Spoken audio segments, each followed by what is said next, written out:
दोस्तों स्वागत है आपका इनसाइट नॉलेज पर। आज की इस वीडियो में डिफेंस से जुड़ी दो बेहद इंपॉर्टेंट खबरों के बारे में बात करेंगे, जिसमें हमारी पहली खबर तुर्की से आ रही है। हाल ही में ग्रीस मीडिया की तरफ से ये क्लेम किया गया था कि भारत ने LR-LACM मिसाइल को ग्रीस को ऑफर किया है। इसके बारे में हमने वीडियो बनाकर आपको बताया भी था। अब इसको लेकर तुर्की की तरफ से बड़ा रिएक्शन सामने आया है, जिसके बारे में आगे इस वीडियो में बात करेंगे। इसके अलावा ऑपरेशन सिंदूर के दौरान भारत के द्वारा चीन की सबसे advance air to air missile PL-15E missile को रिकवर किया गया था, जिसमें कई देशों ने इंटरेस्ट दिखाया था। अब भारत के द्वारा अपने कई मित्र देशों को इसकी परमिशन दे दी गई है। वह देश कौन कौन से हैं, इसके बारे में भी इस वीडियो में बात करेंगे। दोनों खबर काफी इंटरेस्टिंग है, इसीलिए वीडियो को अंत तक जरूर देखिएगा। तो चलिए शुरू करते हैं इस वीडियो को। भारत और पाकिस्तान के बीच मई 2025 में हुए ऑपरेशन सिंदूर के बाद अब एक नया मोर्चा खुल गया है, वो भी यूरोप के दरवाजे पर। तुर्की की मीडिया में हलचल मच गई है।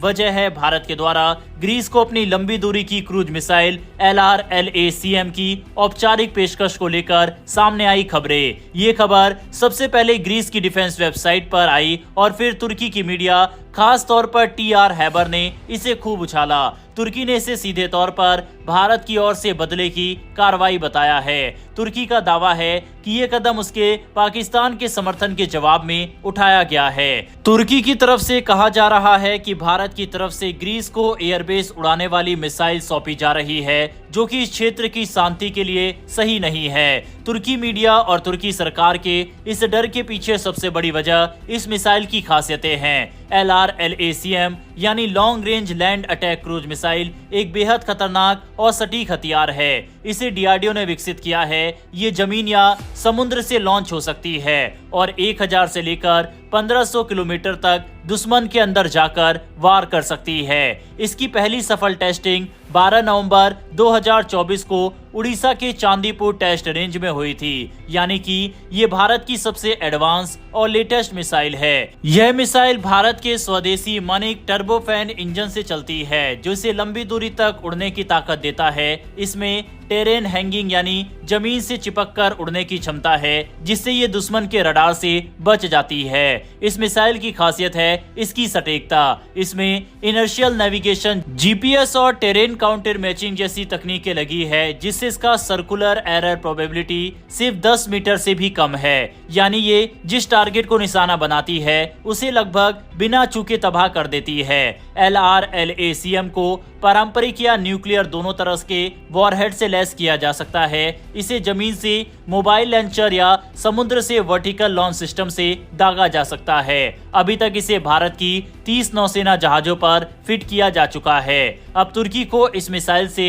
इसलिए भी डर लग रहा है क्योंकि अगर ग्रीस के पास ये मिसाइल आ जाती है तो तुर्की के अहम मिलिट्री बेस जैसे कि इजमिर और चाणक्याले सीधे इसकी रेंज में आ जाते हैं। तुर्की की मीडिया ने हेडलाइन तक चला दी, भारत 1000 किलोमीटर की क्रूज मिसाइल लेकर एजियन सागर में पहुंच गया है, अब तुर्की निशाने पर है। TR हैबर के मुताबिक भारत ने इस मिसाइल को DFIA 2025 डिफेंस एग्जीबिशन में प्रोमिनेंटली शोकेस किया और वहां ग्रीस को इसकी अनौपचारिक पेशकश की गई। ग्रीस की मीडिया रिपोर्ट के हवाले से कहा गया है कि ग्रीस इस ऑफर में काफी दिलचस्पी दिखा रहा है। तुर्की की चिंता सिर्फ मिसाइल से नहीं है, बल्कि भारत और ग्रीस के बीच बनते डिफेंस रिश्तों से है। खबरों में यह भी दावा किया गया है कि ग्रीस ने भारत से ऑपरेशन सिंदूर के अनुभव भी साझा करने को कहा है, खास तौर पर राफेल फाइटर जेट के प्रदर्शन को लेकर। यानी ग्रीस अब भारत से युद्ध रणनीति, इलेक्ट्रॉनिक वारफेयर टेक्नोलॉजी और मिसाइल काउंटर मेजर्स के बारे में जानना चाहता है,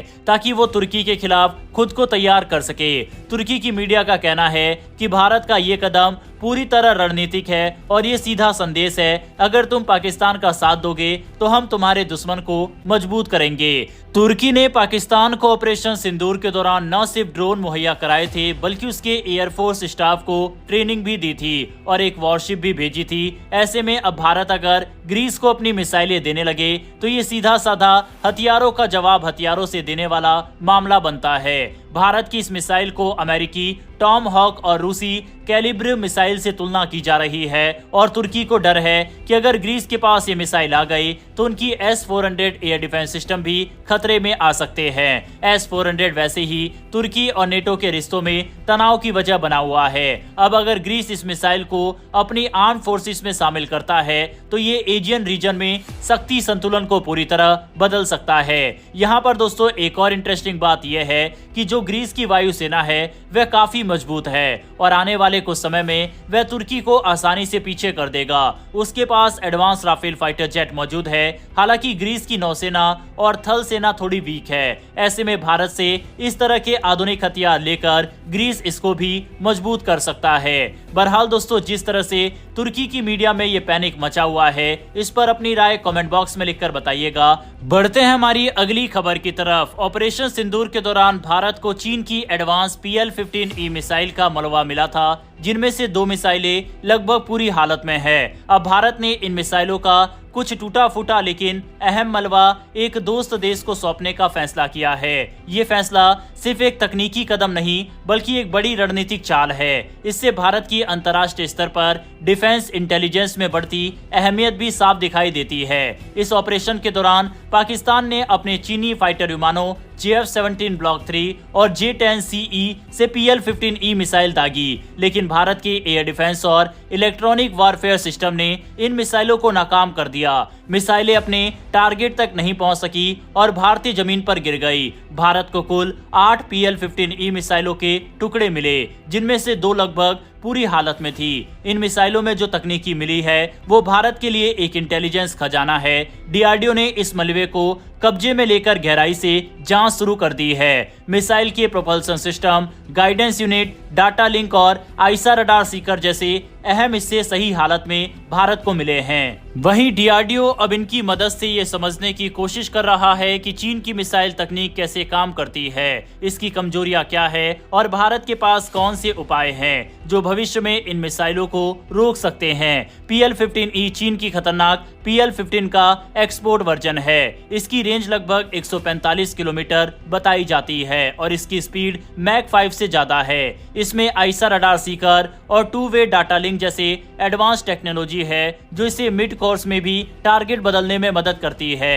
लेकिन ऑपरेशन सिंदूर के दौरान इसका प्रदर्शन उम्मीद से कमजोर रहा। माना जा रहा है कि भारत के राफेल फाइटर जेट्स के स्पेक्ट्रा इलेक्ट्रॉनिक वारफेयर सिस्टम और S-400 सुदर्शन चक्र एयर डिफेंस सिस्टम ने इन मिसाइलों को जाम कर दिया, जिससे ये अपने टारगेट तक पहुंच ही नहीं पाई। अब इस मलबे को लेकर दुनिया भर के देश दिलचस्पी दिखा रहे हैं। अमेरिका, जापान, फ्रांस, दक्षिण कोरिया, ताइवान जैसे देशों ने भारत से PL-15E का डेटा मांगा है। इन देशों को चीन के air to air missile program पर रिसर्च करनी है ताकि वो भी इससे निपटने के तरीके तैयार कर सके। जापान, जो चीन के J-20 स्टेल्थ फाइटर जेट से परेशान है, उसने भारत के साथ PL-15E के डाटा लिंक और सीकर डेटा पर काम शुरू कर दिया है। फ्रांस, जो भारत को राफेल और मेटियोर मिसाइल देता है, वो इस डेटा को अपनी मिसाइल की तुलना के लिए इस्तेमाल करना चाहता है। वहीं ताइवान भी इस डेटा से अपनी एयर डिफेंस को मजबूत करना चाहता है। सबसे दिलचस्प बात यह है कि भारत ने PL-15E का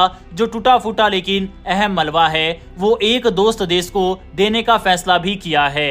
उस देश का नाम अभी उजागर नहीं किया गया है, लेकिन जानकारों का मानना है कि ये फैसला भारत की रणनीतिक डिफेंस डिप्लोमेसी का हिस्सा है। वहीं इस मलबे में प्रोपल्सन सिस्टम और गाइडेंस सेक्शन जैसे अहम हिस्से हैं जो उस देश को चीन की मिसाइल टेक्नोलॉजी को समझने में मदद करेंगे। यह एक तरह का इंटेलिजेंस शेयरिंग समझौता माना जा रहा है, जिसमें टेक्नोलॉजी एक्सचेंज या मिलकर काउंटर मेजर बनाने की संभावना है। हालांकि जहां तक उम्मीद है कि भारत इस मिसाइल को जापान को दिया होगा, आपके हिसाब से भारत ने किस अपने मित्र देश को इस मिसाइल को सौंपी है? अपनी राय कमेंट बॉक्स में लिखकर बताइएगा। साथ ही क्या भारत को इस मिसाइल की जानकारी को फ्रांस, अमेरिका और ताइवान जैसे देशों को सौंपना चाहिए या फिर नहीं? इस पर अपनी राय कमेंट बॉक्स में लिखकर बताइएगा। अगर आपको ये इन्फॉर्मेशन और वीडियो पसंद आई हो तो वीडियो को लाइक करके हमारी आने वाली डेली डिफेंस से जुड़ी ऐसी वीडियो के लिए नीचे दिए गए सब्सक्राइब बटन को प्रेस कर बेल आइकन को जरूर दबा लें। फिर मिलेंगे ऐसी एक नई वीडियो के साथ। धन्यवाद। जय हिंद, जय भारत।